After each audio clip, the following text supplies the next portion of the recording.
On the day of the college entrance exam, I saved a girl, but got accused of sexual harassment. When I came out of the exam hall, the whole internet was blowing up.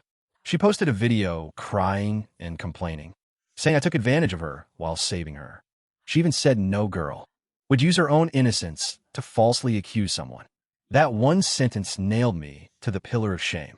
I held back my grievances and scored 658 points, just waiting for an interview with mainstream media to clear my name. But what I got instead was the news that my parents were run over and killed by an extreme failing student. I was reborn on the way to take the college entrance exam. In my past life, because the exam center was quite far, I left 2.5 hours early to take the special exam bus there. While waiting for the bus, the girl next to me suddenly had a heart attack. My mom is a nurse, and I've learned CPR, so I immediately started saving her. I waited until the ambulance arrived before rushing to the exam. But when I came out of the exam hall, I saw the entire internet condemning me. That girl's name was Zheng Hao. She was also an examinee. In the video, she was sitting on a hospital bed, crying her eyes out, saying I took advantage of her while she was unconscious. Because it was an old bus stop, there were no security cameras, and it was early, so there was no one else at the stop. Nobody could testify for me.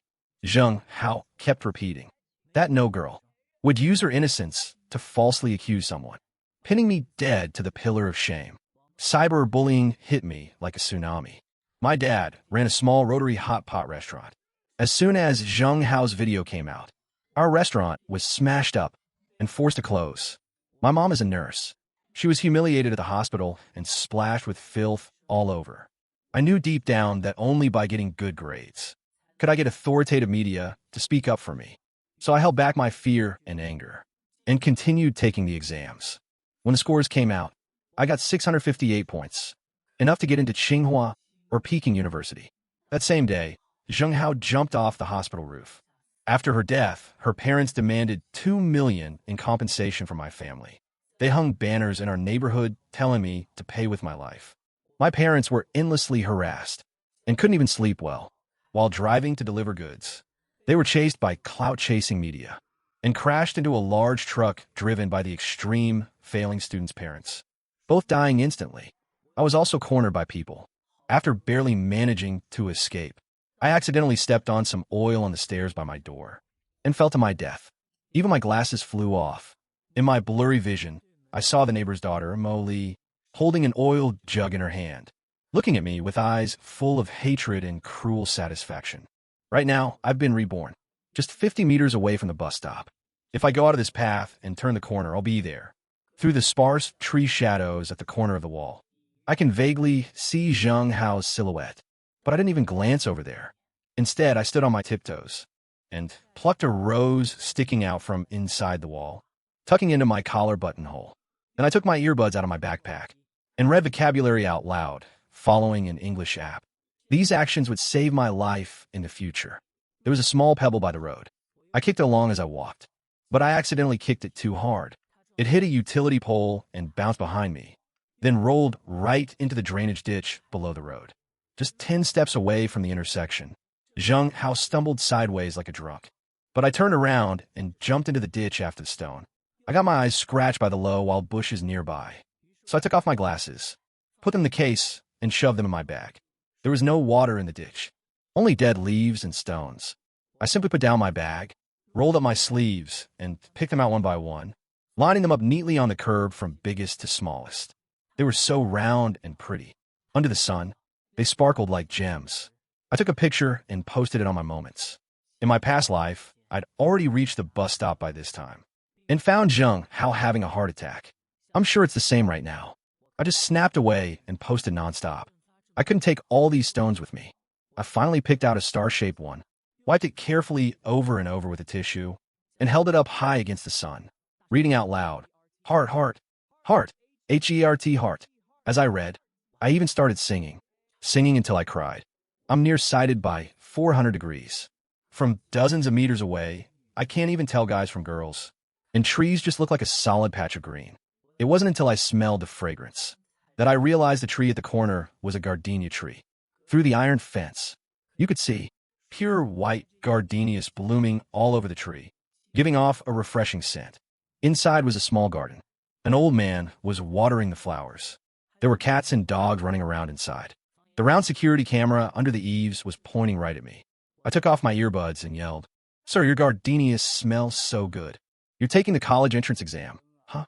The old man happily picked some flowers and gave them to me. "Yes, I'm heading to the exam center right now.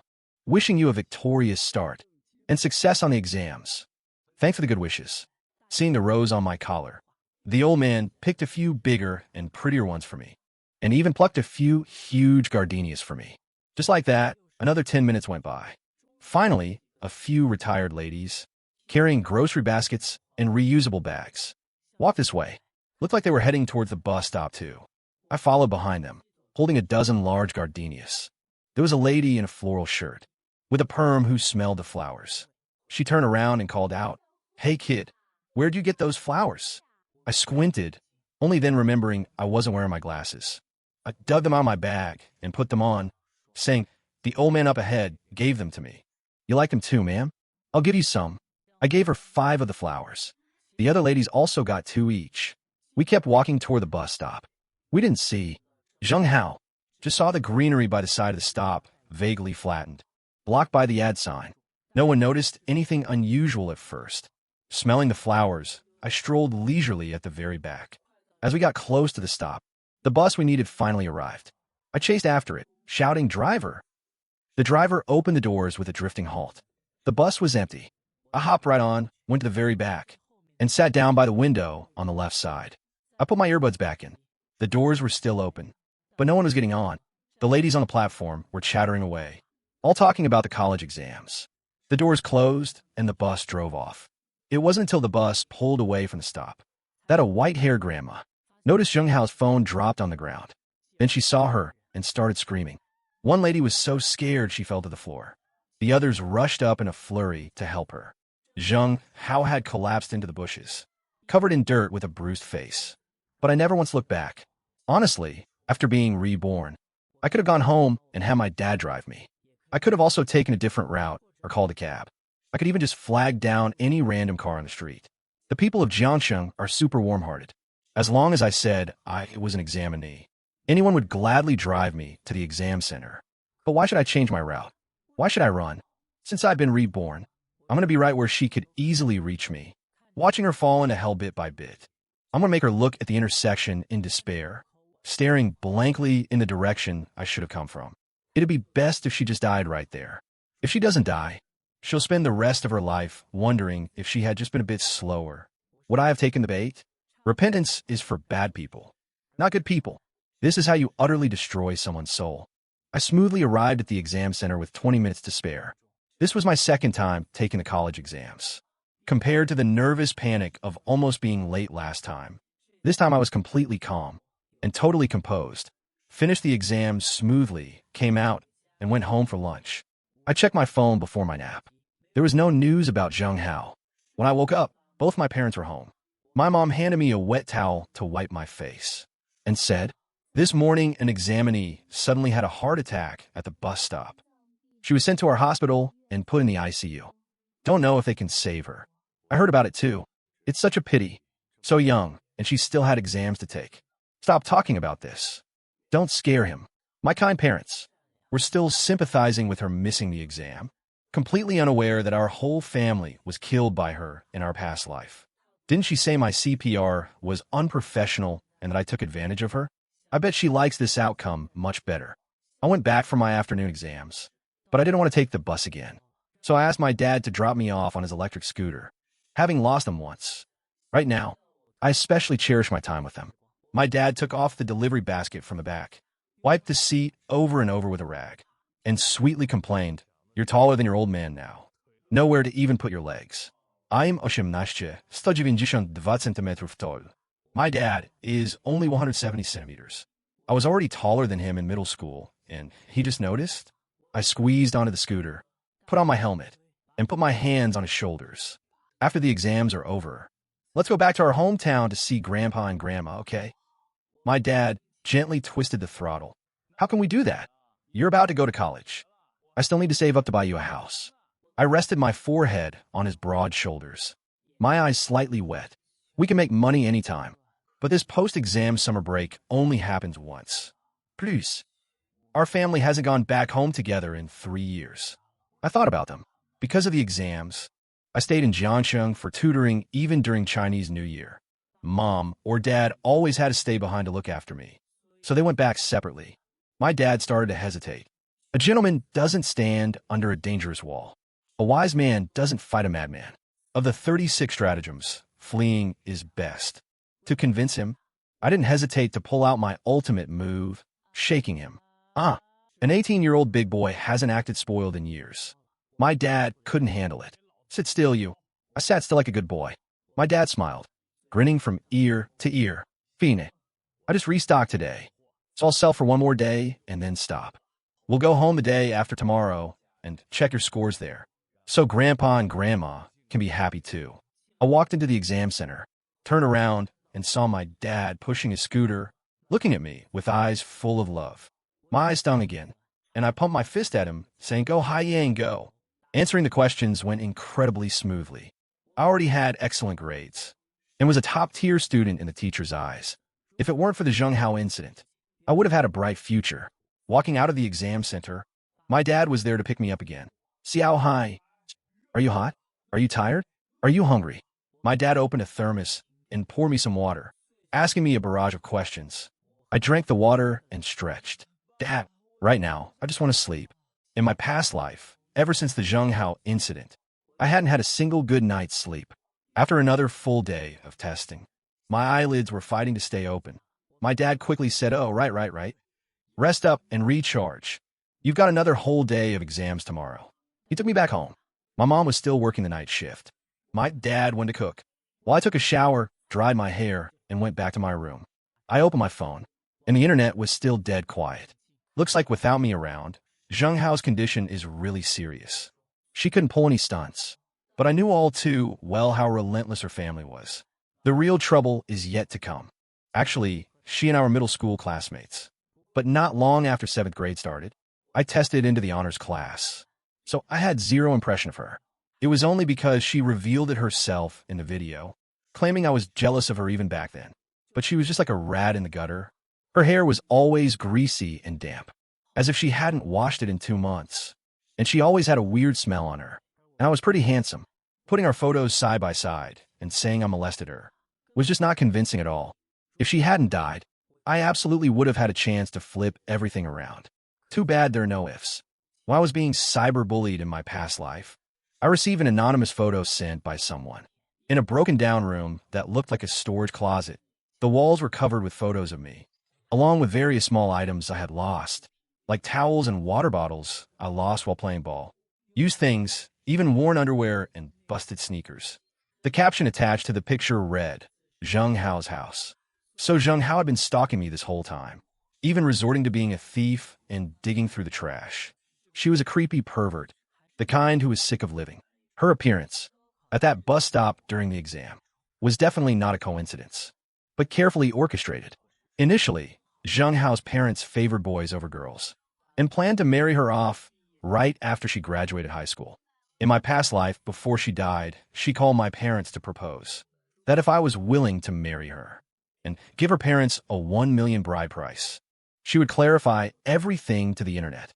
I felt like a rat was forcing me to kiss it. I literally puked from disgust, and after that, she jumped off a building and killed herself. I recorded her when she called, but it was useless. The phrase "respect the dead" left me with zero chance for a comeback. But what I didn't understand was, how did she know I was going to take the bus there? I remembered when I fell to my death in my past life. I saw Chiyue on the way down. Chiyue and I were in the same grade, but different classes. Chiyue's family and mine had been old neighbors for over 10 years, but we never interacted. Her parents were both teachers at a private middle school, and they were super strict with her. What time to wake up, eat, do homework, and sleep were all scheduled, and precise down to the minute. If she went over time or missed a task, she'd be punished. Our rooms were right next to each other, and countless times I heard her parents call her pig brain, saying she wasn't even as good as the neighbor selling spicy hot pot. Before opening the restaurant, my dad sold spicy hot pot at the neighborhood entrance for a while. He only opened the shop after testing the market. Later, he made money and bought out the storefront. upgrading it to rotary hot pot. Even though being self-employed isn't as prestigious as being a teacher, he made money with his own two hands. Why did they have to look down on people? My grades are already good, and to make my parents proud, I pushed myself even harder. I was #1 in my grade on every exam, becoming the perfect child all the neighborhood parents talked about. The couple next door beat and scolded their kid, mentioning me more often when doing so. Meanwhile, my parents were open-minded, loving, and treated me with gentle care. The chances of Chiwe being intensely jealous were very high. I went on with the exams the next day, and I did even better than in my past life. Tsinghua and Peking University are definitely in the bag. Walking out, I told my dad I was going out to hang with classmates. But I actually went to the electronics mall and bought 3 hidden cameras. My conscience is clear in what I do. I'm a big, tall guy. Those two combined couldn't beat me in a fight. I was just worried they played dirty, so I had to be on guard. I installed one inside our old security door, disguised on the outside by the 3D Fu character we stuck on for New Year's, making it hard to spot. I put one inside the house, and one at the top of the awning outside my bedroom window. By slightly adjusting the angle, I could get a full view of 2/3 of Chiwe's room. If she left her door open, I could even see their living room. The moment I finished setting it up and connected it to my phone app, I was so shocked I almost dropped my phone. I saw that on the wall, right facing Chiwe's bed, was a half-body portrait of me, with a huge red X drawn over it. The dripping liquid looked like blood, and my face was completely mangled by darts. I was finally certain that she was also a main culprit in getting me killed in my past life. One of the culprits, the person who sent me that photo in my past life, must have been someone who couldn't stand her. I later found out that the account was deleted, but this time, the photos hadn't been sent yet. I registered a new account. Registering a new account, I found it was indeed Chiwe's account. It might just be an old account. Not many posts, but enough to be shocking. It was actually all about abusing cats and dogs. From the filming locations, it was right in our neighborhood, in a little park nearby. The thought of being neighbors with this kind of psycho for over 10 years made the hair on my arms stand straight up. I quickly screenshotted and screen recorded everything I saw and used my alt account to log and repost it. In her following list, I found a familiar profile picture. Once I logged into my main account, I saw this exact person was also in my followers. The other person hadn't posted a single thing, but I remember them. In the past, whenever I posted anything, they would always view it dozens of times. I suspected it was Zheng Hao. This time, I took the star-shaped stone I picked up earlier and placed it next to the July flowers on my balcony for a photo, and posted an update.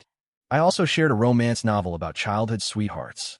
The day after the exams finished, my mom took a half-month of annual leave early, and my dad closed the shop to rest. The 3 of us went back to our hometown. Finally, wrapped in my relatives' warm hugs, I found that long-lost sense of security, shaking off the pressure of the exams. I let myself go completely, running wild with my little brothers and the dog in the countryside fields. But I still didn't forget to keep an eye on Zheng Hao's situation. Sure enough, she finally woke up on her 6th day in the ICU. Just like in my past life, she complained online about everyone who was at the bus stop that day, me and the 7 ladies, and the bus driver, saying we left her there to die. Me, the bus driver, and the 7 ladies, huh? But she truly was pitiful, because the delay was too long. From her heart attack to when she was found, a whole 20 minutes had passed, and the lady who found her didn't know CPR. Waiting for the ambulance took another 20 minutes. 40 minutes in total. It caused irreversible damage to her body. First, malignant arrhythmia, and habitual myocardial ischemia. She couldn't handle any shock at all, or she might suffer cardiogenic shock at any time. Cardiac arrest. Second, brain damage. While she was unconscious, her heartbeat stopped for about 4 to 6 minutes, causing permanent damage to her brain cells. Third, due to lack of oxygen for too long, she suffered severe kidney failure, meaning she wouldn't be able to live without dialysis. She was only 18, and right in the middle of taking the college entrance exam, the most important moment of her life, only to meet her life's Waterloo, just because she suffered so much. Does that mean we bystanders have to pay the price for her tragedy? Just like in my past life, all of us who were at the bus stop got relentlessly doxxed by the netizens. Even though I was walking at the very back, I was the very first one to get exposed, just because I was also an examinee. I don't know who posted the photo of me leaving the house at 6:30 online, pointing out that it only takes me 5 minutes to walk to the bus stop, but I dragged my feet and didn't show up there until 7:15, taking 10,000 steps back. Aren't I to blame for walking so slowly? What a joke, taking 10,000 steps back. If I took any more steps back, I'd be straight at the exam center. I was walking and taking pictures along the way. I posted the stones on my moments at 6:50. My dad recognized the old man who gave me the gardenias as a regular customer at the restaurant, contacted him, and asked for the surveillance footage from his yard. The timestamp on it was clearly visible, and even my conversation with the old man was crystal clear.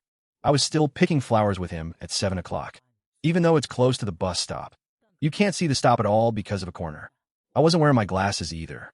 The old man helped me get the security footage from behind, proving that I was on that small path the whole time, and only caught the bus when that group of older women showed up. And the footage from the bus also proved that I got on before the bus stop and never even stepped onto the platform. I didn't run into Jing Hao at all. If this can all be blamed on me, then the gentle morning breeze and the fragrant air that day are at fault too. I've got plenty of proof. It doesn't matter if someone intentionally tries to sway public opinion. Instead, it won me a lot of sympathy.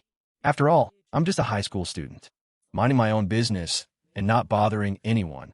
Yet I had a hideout in the countryside and couldn't even run our business. Those older women were even more formidable. As soon as they found him, they immediately called 120. Someone even recorded a video, which is enough to prove that from the moment he was found until the ambulance took him away, nobody touched him. Nobody touched Jing Hao at all. This completely eliminated the chance of being extorted from the root. Seeing the Zheng family being unreasonable, they fought back by hiring a lawyer to sue them for extortion and defamation. Sure enough, you can never beat the Annies. Especially the Annie with the afro. She's a local boss in Jiangxing. They picked the wrong crowd to mess with. Unlike me, who is way too naive. In this life, I'd rather be a selfish jerk. I will never help up someone who falls on the side of the road. Again, because I can't afford to help them, and I can't afford to hide from them. No matter how much the situation blew up online, my family of 3 stopped responding. With those 7 great protectors around, they didn't need me anyway. On the very day Jing Hao woke up, I noticed on my social media account that his account had visited my profile over 100 times. So I started posting a picture of a July flower every day, without any captions. I used all kinds of love you and miss you pink stickers to decorate them. He went completely crazy, visiting my profile every 10 minutes or so. He was still refreshing at 3 a.m. I really hoped he'd suddenly drop dead from staying up late. Unfortunately, bad guys live for 1,000 years.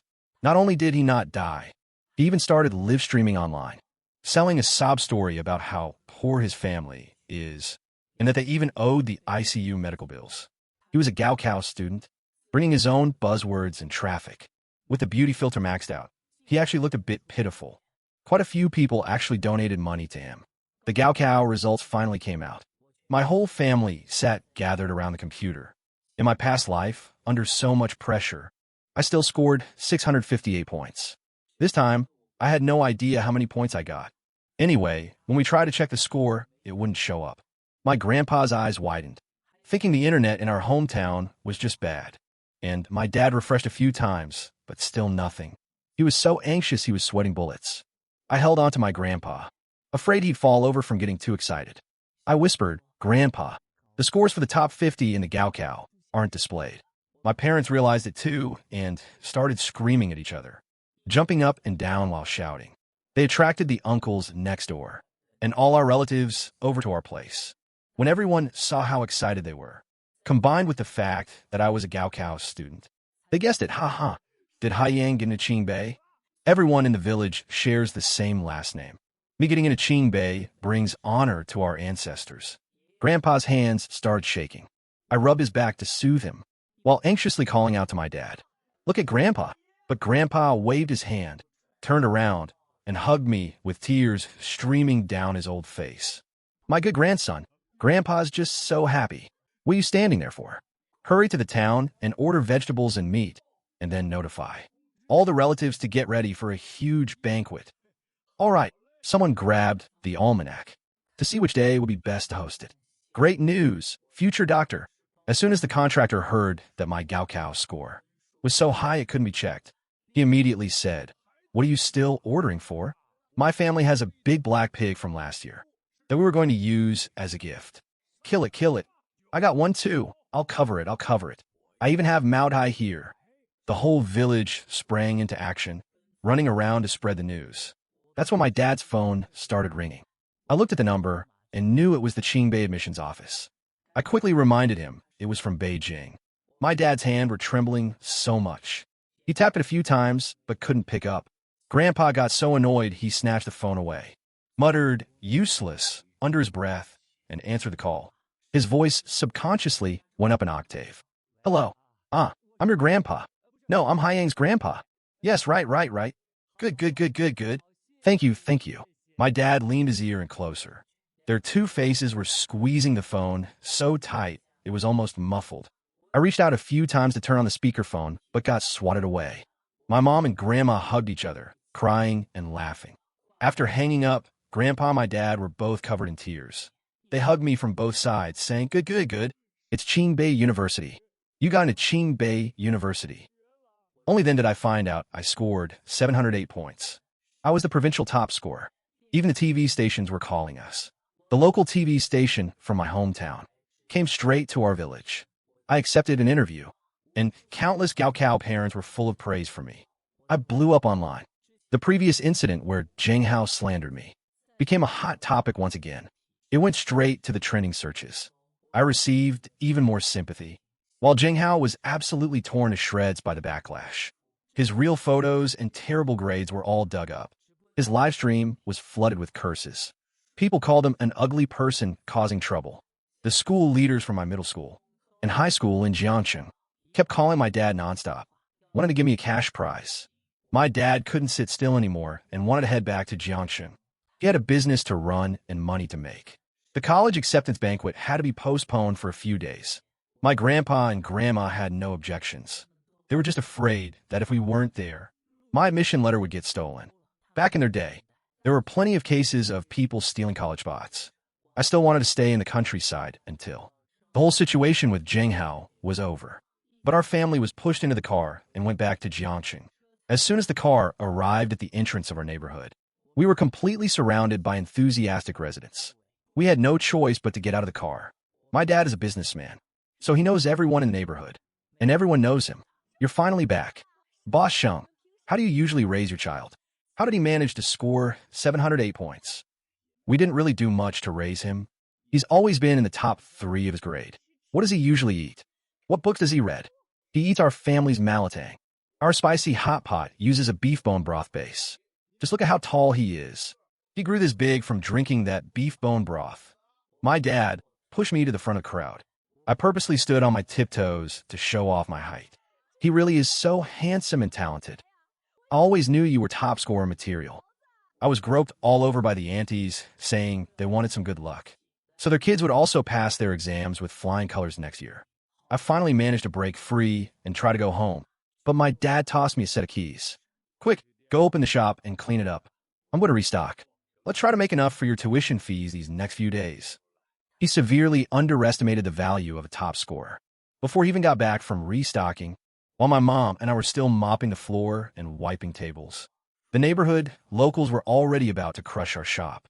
The neighbors were scrambling to help out. They even suggested my mom change the name from Shengji Hot Pot to Zhuangyuan Hot Pot.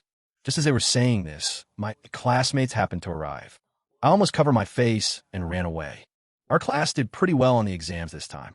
A lot of us crossed the Tier 1 university cutoff, and quite a few made it to regular universities too. After 10 years of hard studying, achieving success on the exam in a single day, it really matched the quote, "Riding high on the spring breeze, the horse gallops fast." Seeing all the flowers of Chang'an in a single day. Everyone was praising me and being so nice to me.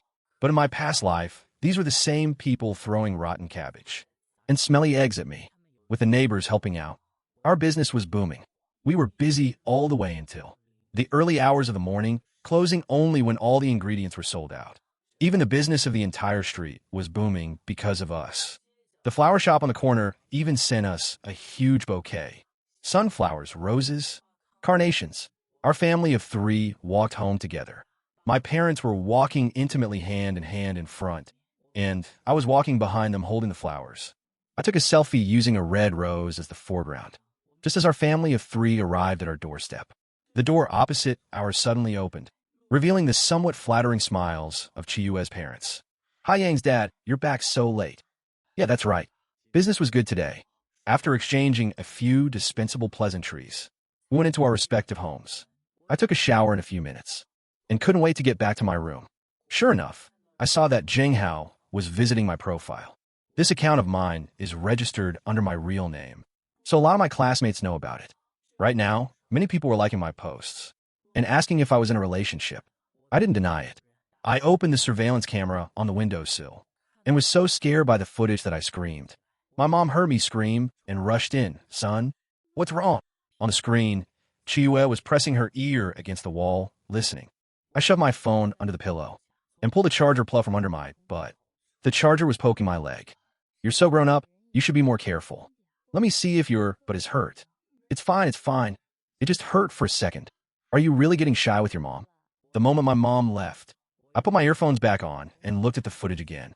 Chiyue was still pressed against the wall, staring right at my window.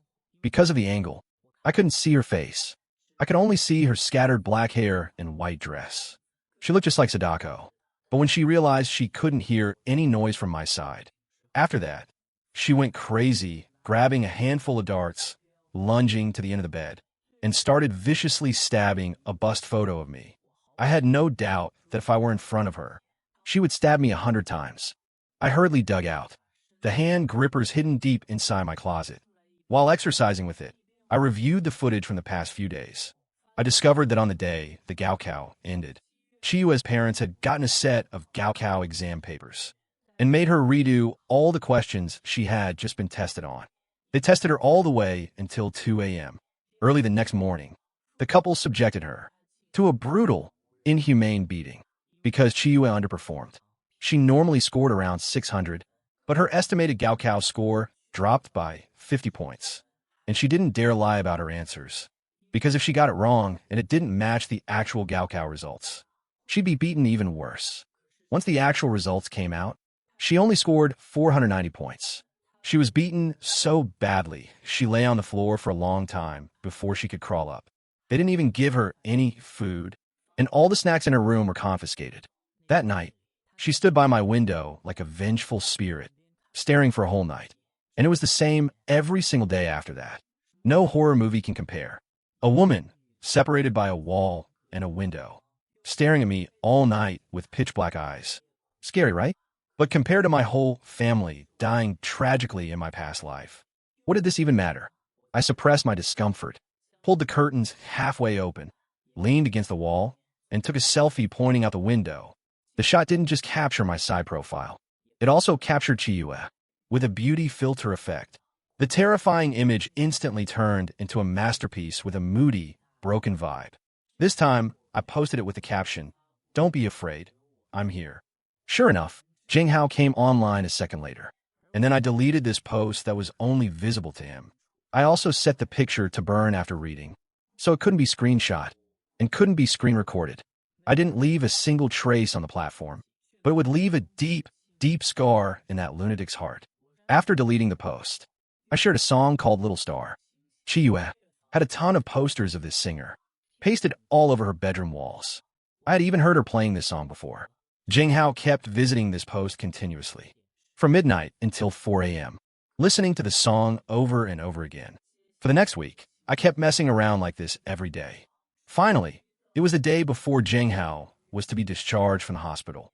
In the middle school alumni group chat, everyone was organizing a group visit to see him. Some classmates even invited me to go along. I just straight up left the group chat and blocked the few remaining middle school classmates I had. The very first thing Jing Hao did when he woke up was to falsely accuse me of leaving him to die. The news had blown up so much. I refused to believe they didn't know.